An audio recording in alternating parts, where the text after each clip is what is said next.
You hear me? Hold okay. It's Rashida Strober here, the world's first and only dark skin activist. The reason why I always start my videos off stating this from the outset is because I am the first person to come onto social media and anywhere to create a movement to fight to end what some people call colorism, but I call it darkism. And I started this movement in the year 1998 before there was social media. Let me see if I can adjust this, guys. I started my movement in 1998 before there was social media, before there was YouTube, before there was Facebook, before there was any of these platforms. And it's important for me to state this because there's been a lot of people that's over the years that have ripped off and stolen from my brand. When I went viral back in 2015 for calling out the rapper Kendrick Lamar's darkism, I became literally social media famous, and a lot of people decided to use my ideas. They went to my website, they went to my YouTube channel, they went to my social media, and they started to copy my work. But I am the first person to ever create a movement around colorism and to fight to eradicate it and to bring it onto social media. That's a fact. That's always going to be my legacy. So my website is darkskinactivist.com. darkskinactivist.com. You can go there and download a free ebook copy of my book entitled Darkism, 25 Ways Dark Skinned People Are Discriminated Against. My other books that I've written, they're not free, but they include A Dark Skinned Girl's Triumph, the Rashida Strober Story.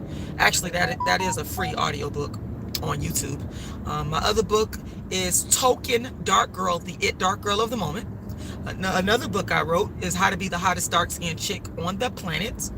My other book is A Dark Skinned Woman's Revenge, and I wrote the book version and the play version. So all of my work is out there. I'm looking to produce a show on the Dark Skin Activist Tour called Burnt Black Crispy Biscuit. So if you would like to help me produce that, please contact me by visiting my website, which is darkskinactivist.com. All right. So as the dark skin activist, I am always, even if I want to or not, my eyes, my brain is always attuned to things that I deem to be darkism. And one of the things that I noticed, and I'm not going to get too much into necessarily speaking about the specifics of Tommy Sotomayor, aka Thomas Harris. I'm not going to get into that. The reason I'm speaking about him today is because I want to speak about some things that I've noticed post Tommy Sotomayor. As we know, he's not here on YouTube anymore. But Tommy Sotomayor, those of you that are familiar with him, which I'm sure most of you that are watching me, you know who he is.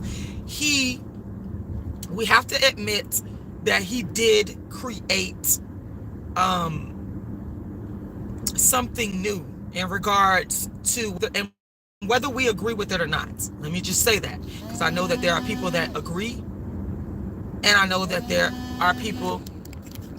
I got a call coming in. Every time I get ready to go live, somebody always call me. I hope you guys can hear me. I hope everybody can hear me. I hope I'm not muted. Anyway, whether we agree with Tommy Sotomayor or not, aka Thomas Harris, I'm a person that likes truth. He created this brand of, some would say it's tearing down, criticizing, some say constructively, but it just, it remains to be seen based on who you're talking to. But he created this brand of critiquing black women through commentary, obviously here on YouTube. Okay. Hey, AC Walker, can you hear me? Let me know if you can hear me, because I don't want to be up here talking and running my mouth. You guys can't hear me. But Tommy Sotomayor literally created this brand of critiquing black women online. He created that. Again, this is not about me agreeing. Thank you, AC Walker. This is not about me agreeing with him or disagreeing with him. It's not the issue. It's about the fact of the creation of a thing, a brand, something that wasn't done before. So Tommy Sotomayor created this brand of critiquing black women online, on social media. and grew this audience. And before Tommy Sotomayor, I never saw with my own eyes a podcast, a television show. I'm talking about in terms of ongoing. I never saw anyone create a brand around the critiques of Black women, your likes and your dislikes. Now, again, this is not about whether I agree with Tommy Sotomayor or not. This has nothing to do with that. What it is I'm pointing out the fact that he actually created this brand of critiquing Black females in terms of from the lens of the Black male's eye. Okay? So what I noticed, good morning, everybody, good morning. What I noticed, ladies and gentlemen, in the wake of Tommy Sotomayor's absence from YouTube in particular, and social media, but YouTube in particular, because I want to say around 2012, give or take, maybe a year, is when Tommy Sotomayor came on the scene with his unique brand of the criticism of Black females, and he built a brand off of it, made a lot of money off of it. Okay, I was one of the people. I was one of the Black females that was a part of that critique, and I had my own battles and skirmishes. But again, this video is not about whether or not I agree or disagree with Tommy Sotomayor and his critique of Black females. It's about pointing out the fact that he created a brand. Now, what I notice is in his absence, I see people in mainstream doing critiques of Black women in a low-key way. And it's, I believe, in my humble opinion, it's an offshoot of the brand that Tommy Sotomayor started. Okay. And again, it's not about me agreeing with this guy. It's about being honest. So now I'm starting to see like this pseudo Tommy Sotomayor videos, but they're not overtly critiquing Black women in the way that Tommy Sotomayor did it, in a brash, harsh way. They're doing it in other ways. So let me give you guys an example of what I mean. John, you say you saw me on the Forensic Files? Shout out to you, John. Yeah, that was me. But back to the topic, because I'm not going to be on here long, y'all. I just wanted to point this out because I think it's interesting. So I'm going to show you guys something, and you guys can see this. Y'all see this right here? Now, this is a mainstream channel. Does anybody know what I mean by mainstream? Do we all understand what mainstream means? I think most of us understand what mainstream is. It's mainstream in general means the dominant culture, and we're talking about in American society. So we're talking about the dominant culture in the United States. Okay, so this is a mainstream channel right here. It's called Body Cam Leak, and I don't know who's writing these titles, but it's Tommy Sotomayor-esque. Okay, the title reads, "Ghetto Medical Assistant Thinks She's Above the Law." Okay, to me, that title is Tommy Sotomayor-ish, and I think that Tommy Sotomayor impacted the mainstream channels on YouTube, because look at what they're doing, and they're doing the same as Sotomayor do. They are garnering a lot of views off of the Black woman's debacles. Look at that.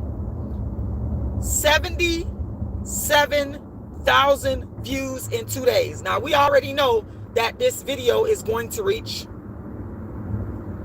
100K. Now, I ain't going to play the whole video, but look.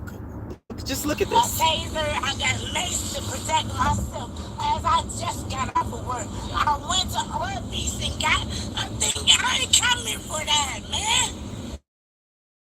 I ain't even mad. I ain't got nothing to say. They got her in handcuffs.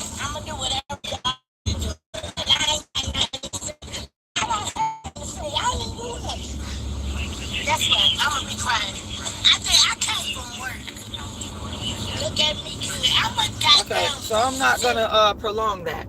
But what they're doing, ladies and gentlemen, I see what's going on. The mainstream has taken Tommy Sotomayor's format, and they're not calling us names and, necessarily in the video. I mean, that title is a dead giveaway. You're calling the black woman ghetto. It's still serving the same purpose. They're doing it in a way that's kind of sneaky.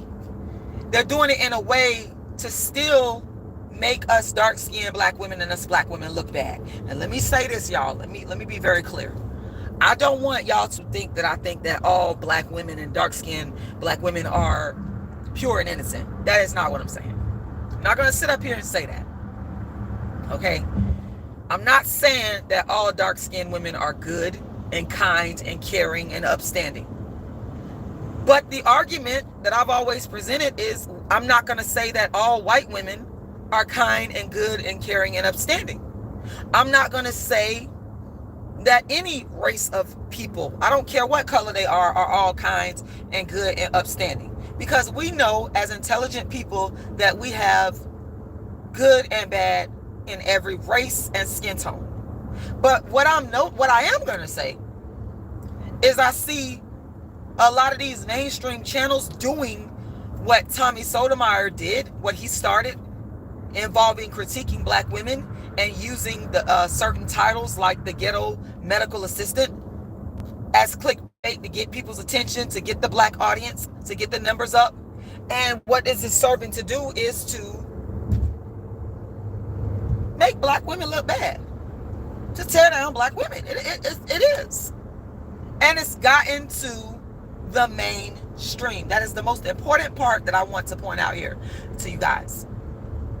It has reached mainstream. So while Tommy Sotomayor isn't on YouTube anymore, his impact is still here.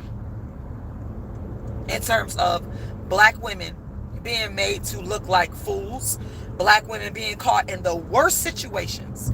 You go and catch black women in the worst situations, and they calling her ghetto. I don't know her to be ghetto. I don't know her. I don't know what happened. And even if I did know what happened, I still don't know her to be ghetto. I mean, why do you have to use the word ghetto? Why? Because they know that ghetto is a buzzword. Ghetto is an inflammatory buzzword to insult a black person, to try to make a black person look stupid, in particular a female. So they catching these black women in the worst situations, and just like Tommy Sotomayor was doing the same type of thing. In this case, this channel focuses on people that have gotten arrested and catching these people in the worst type of situation. I've even seen, I think I saw a black judge, and some of these commentators, some of these YouTubers, some of these bloggers, they're in Tommy Sotomayor-esque style. It's not exactly the same because it's not the same tone. It's not in terms of the yelling and the loudness and the brashness. They use different variations of how they get the message across, but it's still the same. It's like a watered down version, and I think that obviously with it being mainstream, there's more reach, because some of the videos that I saw have been in the millions of views. And I noticed that a lot of these black women end up in these Tommy Sotomayor-esque inspired videos, and like when it involves the police, when it involves body cams, when it involves a black woman doing something wrong, as if to say it's only black women that commit crimes. It's only dark-skinned black women or black women that commit crimes. And so I just wanted to point that out because I have been noticing that. The Tommy Sotomayor's tactics has been carried on, even though he's not on YouTube anymore, but it's been carried on to the mass, to the mainstream YouTubers in a softer way, if you will. But even though it's in a softer way and in a softer tone, I want to be clear, I feel that it has the same impact. I feel that the impact is even stronger because it's mainstream. It's the mainstream now. It's not just a black man, Tommy Sotomayor, that's, promoting black women to be the worst individuals, the worst females on the planet.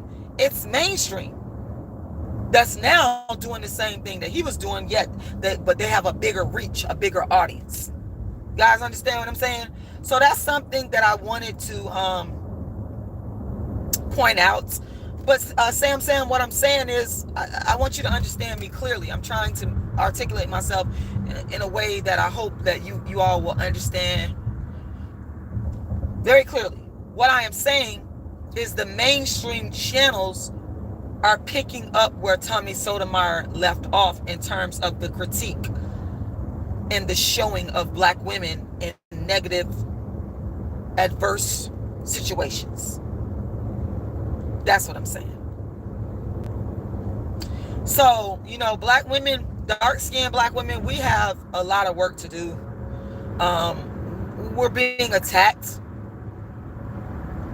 We've always been attacked. We was attacked when we was behaving in a non-ratchet fashion. And again, I want to be clear. Not all black women are ratchet and ghetto and ignorant. But that's what is being promoted. That's what's being promoted. And that's the problem that I'm having. Not all black women are ghetto, loud, drunken, ratchet. It's not true. So I don't appreciate the mainstream media working overtime to promote black women and dark-skinned black women as such. Can we get some dark-skinned black women doing some good things? There's plenty. There's plenty. I gotta get out of here, y'all. But that's something that I just wanted to point out. So I just keep seeing it. I keep seeing these things over and over and over in my YouTube suggestions. And I was just like, wow, they just working overtime to paint us black women as the worst women on the planet. And that's not right. Because I know some classy, intelligent, non-ratchet, calm, cool, collect black women. And I'm just saying, to be fair and balanced in your presentation of black women. But I think that might be a little bit too much to ask. Hey, Khadidra. Hey, Dark Masculine. So yeah, y'all, that's pretty much what I have to say. I'm not going to be on here very long. My website is darkskinactivist.com, darkskinactivist.com. Once again, my goal is to produce burnt black crispy biscuit. If you are interested in helping me produce burnt black crispy biscuit, if you have a venue, or you want to put up some money, or you got some ideas, you can go to my website, darkskinactivist.com, and scroll down, and you will see my email, which is darkskinisbeautifulcampaign@gmail.com. darkskinisbeautifulcampaign@gmail.com. Once again, darkskinisbeautifulcampaign@gmail.com. My Cash App, for those of you, I never get enough donations. Please make a donation and support me. My Cash App is $RASHIDA'Lala, $RASHIDA'Lala. Once again, $RASHIDA'Lala. And that's $RASHIDALALA, $RASHIDALALA. You can find my Cash App and my other information in the description to this live. And yeah, y'all, that's pretty much all I got to say today. And I just want you guys to think about what I have said. Think about it. And let me know in the comments, am I right or am I wrong? I believe I'm right, but I mean, you guys have a right to critique my opinion. My opinion is critiquable. My opinion is not the law. I mean, I'm critiquable. Everybody's critiquable. Okay, so you guys can let me know, because I'm about to end this live right now because I got to get out of here. You guys can let me know in the comments what you think about what I'm saying. Am I right? Am I wrong? What's the deal? Okay? Hey, let's talk about it. You say you support positive dark-skinned artist. Speaking of positive dark-skinned artists, do y'all remember when I was at the Chairman O'Malley I Should Tell Her Drop the Charges event? And the dark-skinned Christian artist lady, she did a great job. Y'all can go back and watch that video. I think I filmed it about 2 weeks ago. She did a phenomenal job. She's a very positive, she's a Christian artist. And she had one of the songs, and it actually rings in my head. I never seen the righteous forsaken, nor his seed begging bread. I thought that was just an excellent song. I thought she did so fantastic. So yeah, go check that out, y'all. Yeah. I hope you guys have a fantastic day. The sun is shining, y'all. It's so pretty out here. Y'all want to see? Y'all want to see Florida? Look at that. Look at that. We got a reason to be happy and grateful and thankful. Look at the beautiful sunshine, y'all. darkskinactivist.com. Once again, darkskinactivist.com. You can go to my Cash App, support, $, RASHIDA'Lala, $, RASHIDA'Lala. Once again, $, RASHIDA'Lala. I will talk to you guys again soon. Have a wonderful day, guys.